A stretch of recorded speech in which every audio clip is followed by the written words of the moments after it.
My dear students, welcome to পিয়ারসি foundation. দেখো, এই ন্যারেশনটি কুমিল্লা বোর্ড 2022 সালে কিন্তু এসেছিল। তো চলো সর্বপ্রথম আমরা ন্যারেশনটাকে বুঝে পড়ে নেই। স্টপ, থামুন। ডিডেন্ট আই টেল ইউ, আমি কি আপনাকে বলিনি টু স্টপ, থামতে? ইউ ক্যানট গো দেয়ার, আপনি সেখানে যেতে পারবেন না। সেড দ্য সার্জেন্ট, সার্জেন্ট বলল।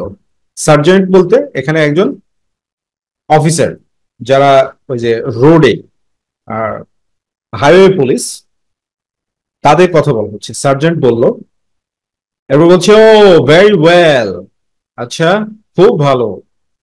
ইট is hard, it is hard thing, এটা খুব কঠিন কাজ। টু বি ভেরি পুয়ার, গরিব হওয়াটা। অল অল দ্য ওয়ার্ল্ড, সারা পৃথিবী, ইজ এগেনস্ট দ্য পুয়ার, গরিবদের বিরুদ্ধে। সেড দ্য ম্যান, লোকটি বলল।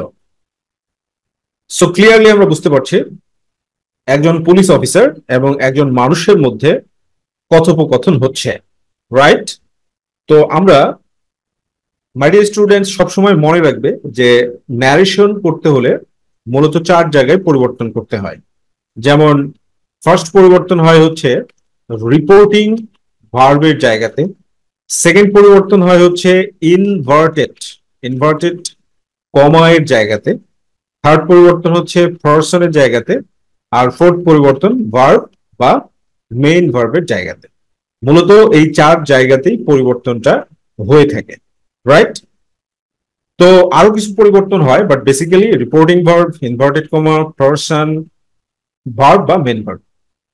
তো আমরা একটা নোট রাখছি আর আরেকটা অ্যান্সার লিখছি ন্যারেশনটাকে সলভ করার জন্য। তো চলো আমরা শুরু করি পরিবর্তনটা। বলছে স্টপ, স্টপ এটা একটা সেন্টেন্স। তাহলে এটা স্টপ মানে কি? থামতে বলছে। এটা হচ্ছে imperative sentence. Didn't I tell you to stop, আমি কি আপনাকে থামতে বলি নেই? ইউ ক্যানট গো দেয়ার, আপনি সেখানে যেতে পারবেন না। তাহলে 3টা বাক্য আছে। কয়টা বাক্য? 3টা। সার্জেন্ট বলছে 3টা বাক্য আছে। তো প্রথমটা কি? Imperative sentence.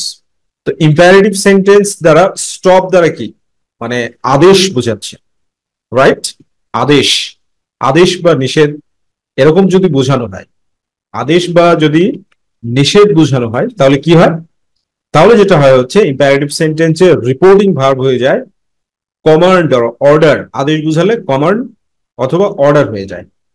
তাহলে আমরা পরিবর্তনটা কিভাবে শুরু করতে পারি?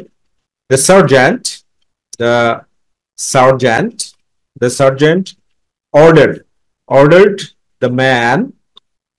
পরিবর্তন হয়ে গেল রিপোর্টিং ভার্বের জায়গায়। এরপরে কোন জায়গায় পরিবর্তন করতে হবে? ইনভার্টেড কমা এর জায়গায়। তো ইম্পারেটিভ সেন্টেন্সে ইনভার্টেড কমা তুলে দিয়ে টু বসাতে হয়। তো টু বসিয়ে দিলাম, টু। এরপরে ভার্বের বেস ফর্ম স্টপ হয়ে গেল। The sergeant order the man to stop. Okay, এরপরে কি? Didn't I tell you to stop, আমি কি আপনাকে থামতে বলিনি? এর মানে পরিস্থিতি এরকম, লোকটা থামছে না, চলেই যাচ্ছে, যার কারণে সার্জেন্ট বলছে যে আমি কি আপনাকে থামতে বলিনি। তো এইখানে তাহলে এখন এটা আমরা কি করব? আমরা অ্যান্ড দিয়ে করে ফেলি। অ্যান্ড, অ্যান্ড অলসো অ্যাক্সড, এবং আরো কি করছে? জিজ্ঞাসা করছে। তো ইন্টারগেটিভ সেন্টেন্স যদি ডাব্লিউএইচ দিয়ে শুরু না হয়, তাহলে ইফ বা হোয়েদার বসাতে হবে। তো আমরা এখানে ইফ বসিয়ে দিলাম। এরপরে ইন্টারগেটিভ সেন্টেন্সটাকে কি পরিবর্তন করার সময় অ্যাসার্টিভ করতে হবে। অ্যাসার্টিভ সেন্টেন্সের প্রথমে কি সাবজেক্ট হবে। তো সাবজেক্ট এখানে কি? আই। তো মাই ডিয়ার স্টুডেন্টস, আই মানে কি? First person. ডাইরেক্ট স্পিচে যদি ফার্স্ট পারসন থাকে, তাহলে রিপোর্টিং ভার্বের সাবজেক্ট দ্বারা পরিবর্তন হবে, রিপোর্টিং ভার্বের সাবজেক্ট অনুযায়ী। তাহলে দ্য সার্জেন্ট, এই সার্জেন্টটা কি? Third person singular number, masculine gender, মানে পুলিঙ্গ।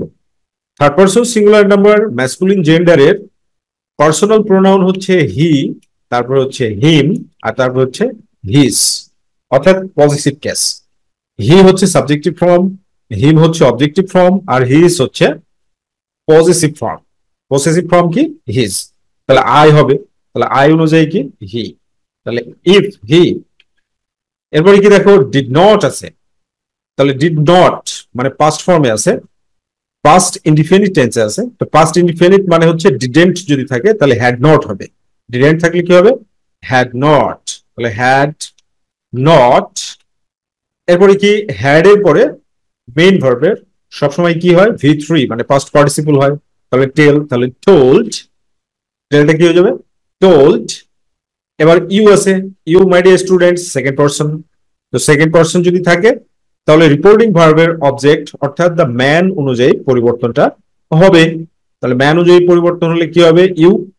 পার্সোনাল প্রোনাউনের subjective from he, objective from him, positive from his. তো এখানে কি অবজেক্টিভ ফর্ম বসাতে হবে। তো অবজেক্টিভ ফর্মে কি হয়ে যাবে? Him to stop, right? আচ্ছা, এরপরে দেখো কি বলছে যে you cannot go there, you cannot go there, আপনি সেখানে যেতে পারবেন না। আরো একটা সেন্টেন্স, ঠিক আছে? তো আরো একটা সেন্টেন্স যদি হয় তো আমরা ফুল স্টপ দিয়ে তারপরেই করি। তো সার্জেন্টই বলছে কথাটা, তো আমরা হি ব্যবহার করব এখন এখানে, যে he he also, he also said, তাহলে অ্যাসার্টিভ সেন্টেন্স ইনভার্টেড কমা তুলে দিয়ে দ্যাট বসাতে হবে। হি অলসো সেইড দ্যাট, অথবা তুমি কিন্তু কমান্ডেডও দিতে পারো, ঠিক আছে? আপনি সেখানে যেতে পারবেন না, কমান্ডেডও কিন্তু তুমি দিতে পারো। He also commanded that.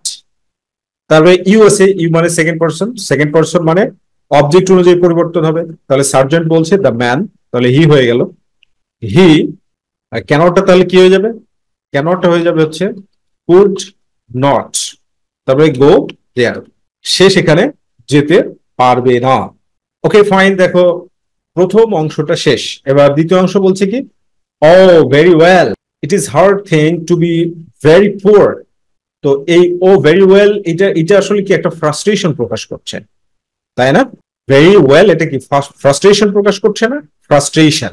তাহলে আমরা এইটাকে এইভাবে বলতে পারি, the man, the man expressed, expressed his frustration, frustration, তার হতাশা ব্যক্ত করলো, অ্যান্ড সেড দ্যাট, এবং বলল যে, তারপরে কি ইট আছে, ইজ আছে, তাহলে ওয়াজ, তাহলে it was hard thing to be very poor, এটা খুব কষ্টের, গরিব হওয়াটা কি খুব কষ্টের, রাইট?